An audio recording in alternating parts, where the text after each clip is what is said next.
If you were a kid in America in the 1960s, Christmas didn't just arrive, it slowly built itself in your heart. There were no smartphones, no endless shopping lists, no online countdowns. But somehow, Christmas felt bigger then. Tonight, we're going back to a time when being a child at Christmas meant something very special. Here are 12 things American kids did every Christmas in the 1960s, things kids today may never fully understand. First, waiting for the Sears or Montgomery Ward catalog. For kids in the 60s, Christmas really began when the catalog arrived. That thick catalog wasn't just mail, it was a dream book. Kids would spend weeks circling toys, folding down the corners of pages, and memorizing the pictures, even knowing they wouldn't get most of them. The dreaming was half the magic. It was the first tangible sign that the most wonderful time of the year was just around the corner. Next, writing letters to Santa by hand. Kids didn't type their wishes into an app. They wrote them. You remember the pencil smudges, the misspelled words, and the big, hopeful dreams squeezed onto a small piece of paper.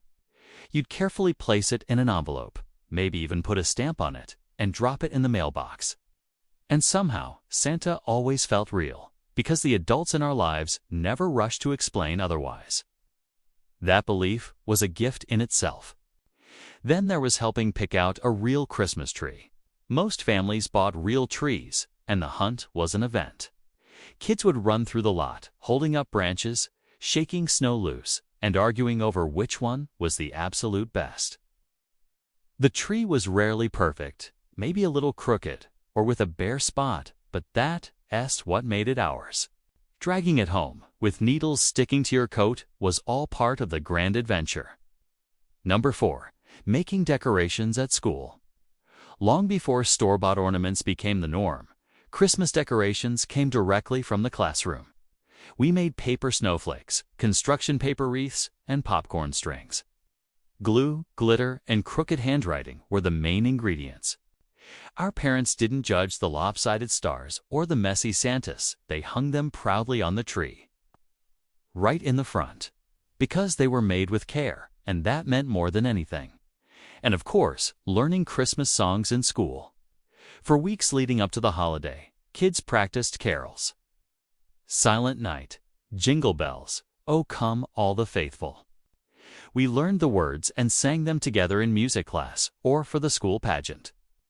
Singing those songs just felt natural, not controversial. Christmas filled the hallways, the classrooms, and our hearts with music. Next up, watching Christmas specials together.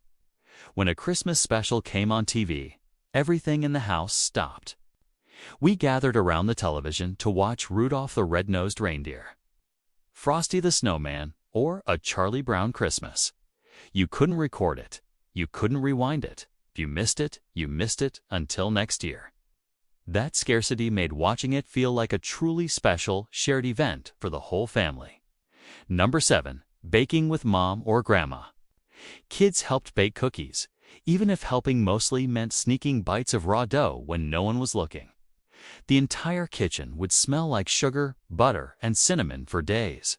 The recipes weren't found online. They were memorized or written on faded index cards passed down through generations. Baking wasn't just about making treats. It was about being together. Many kids also went to church on Christmas Eve. We'd get dressed up in our best clothes, coats buttoned up tight against the cold, and our hands would be freezing until we stepped inside. The churches were always warm and glowing. Candles flickered. Familiar carols echoed through the big room, and everything felt quiet and important. It was a moment of peace and reflection amid all the excitement. A big difference was receiving fewer gifts, but loving them more. Kids back then didn't get mountains of presents. Maybe a special toy, a book, some new clothes. But each gift truly mattered. You treasured it. You played with that same toy for months, not just for a few minutes before moving on to the next one. The value wasn't in the quantity, but in the thought and the love behind each present. And who could forget checking the stockings before waking up your parents?